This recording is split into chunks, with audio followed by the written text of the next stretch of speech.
Okay. This right here, maybe a little bit hard to see, is 20 grams of sodium citrate and 15 grams of citric acid in 400 milliliters of water. And what we have right here is approximately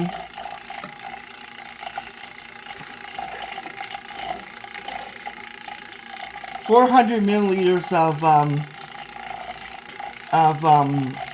water, but I'm going to be weighing out some iron citrate. This is the iron citrate I bought from eBay one time.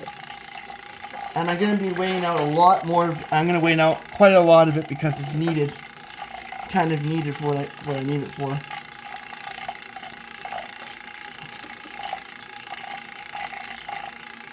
Zero, I put the scale on, I tare it.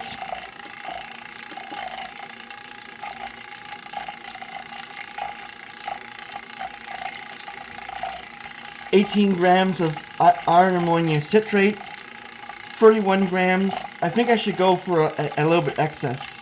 40 grams of iron ammonium citrate. I think it has to be really high concentrations for this to work. We need to stir it a little bit.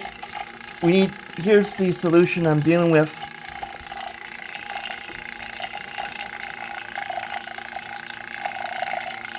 Sorry for the angle. The temperature right now, about 38 degrees Celsius. I'm going to increase this a little bit. This is 40 grams of iron ammonium sulfate. Now we need this to stir a bit, and we need it to stir. We need to get hot. As you can see, I'm going to put away the iron ammonium sulfate in it, and I'm going to basically remove the scale so I have more room, and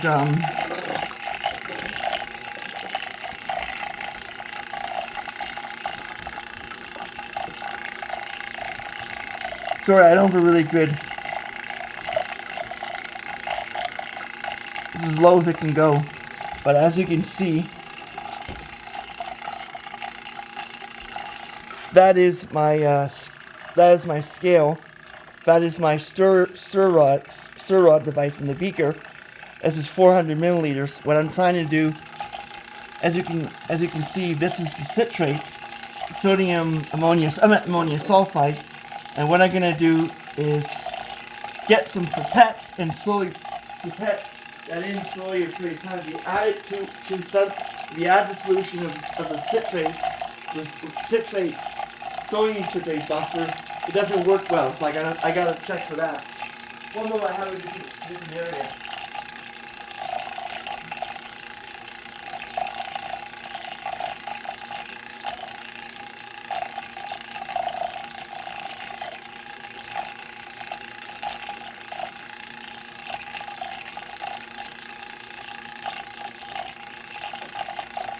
Yeah, here they are.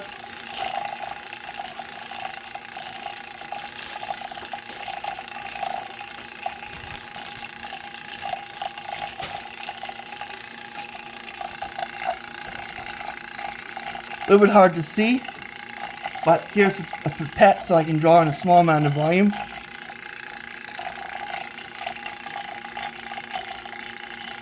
One millimeter.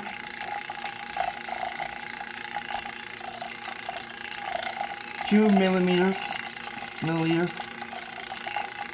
3 milliliters,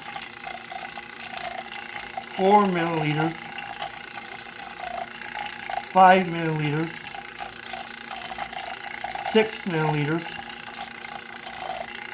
7 milliliters, 8 milliliters, 9 milliliters, 10 milliliters, 11 milliliters. I'm not sure if this isn't creating an interesting particle or the particle size. Maybe the particle size is too small. So what I can do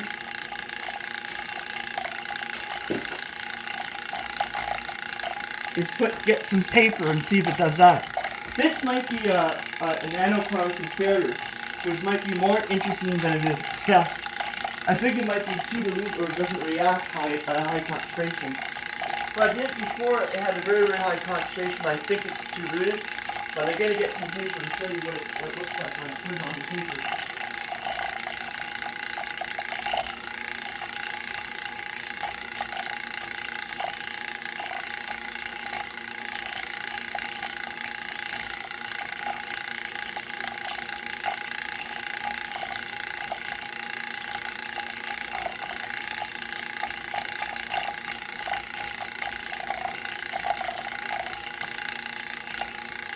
Here I have some balanced paper. It's not ideal, but it'll allow me to see what kind of results I can get if I put this balanced paper. If I put this balanced paper like this and I have this, and if I put some of the solution onto the paper, what happens?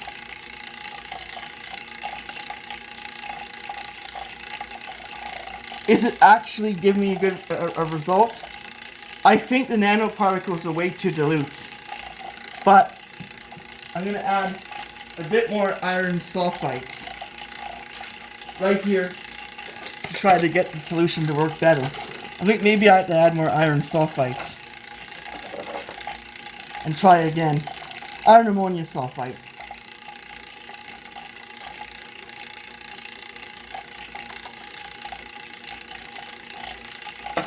As a last resort, I'm going to add a bit of ascorbic acid.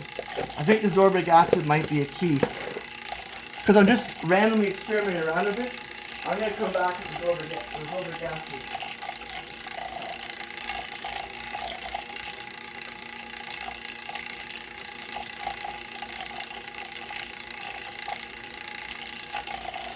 I think ascorbic acid works to create the nanoparticles in this combination.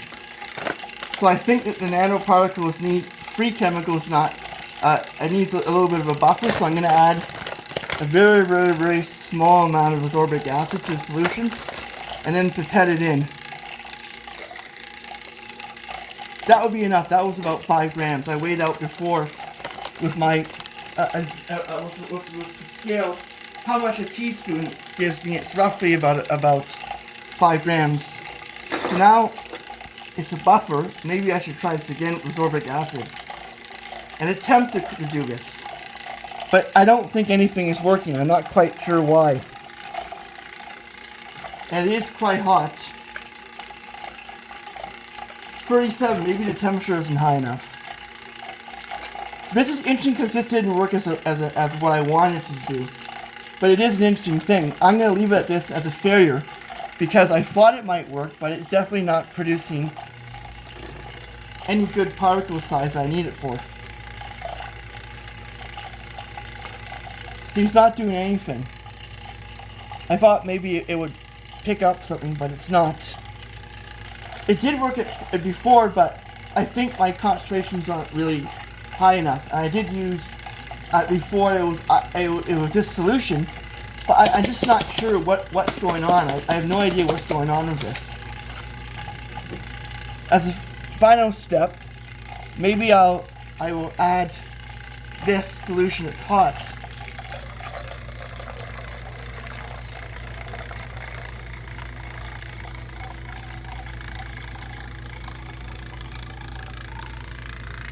I think that's what it needs. It's starting to turn color, so I had it in reverse. I am quite dyslexic, so that happens. I think I did it, but I did it in reverse. I feel silly for doing that, but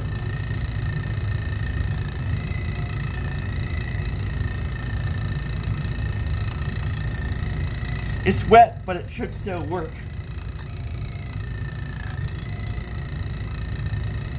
As you can see, it's starting to darken, which might be a good sign. But I don't know. I have to test it on paper. So even though I thought it was a failure, I think I have the solution towards it, or what I should do. All my stuff that I do is unscripted, so I was trying to do one thing, and I think I messed it up, but at the end I think I have a way of doing it. Pardon me for the confusion, but I really do think nanoparticles like this will form if I heat them on this hot plate for a long period of time. I think right now the best thing I can do is put this solution that's being done, heat it,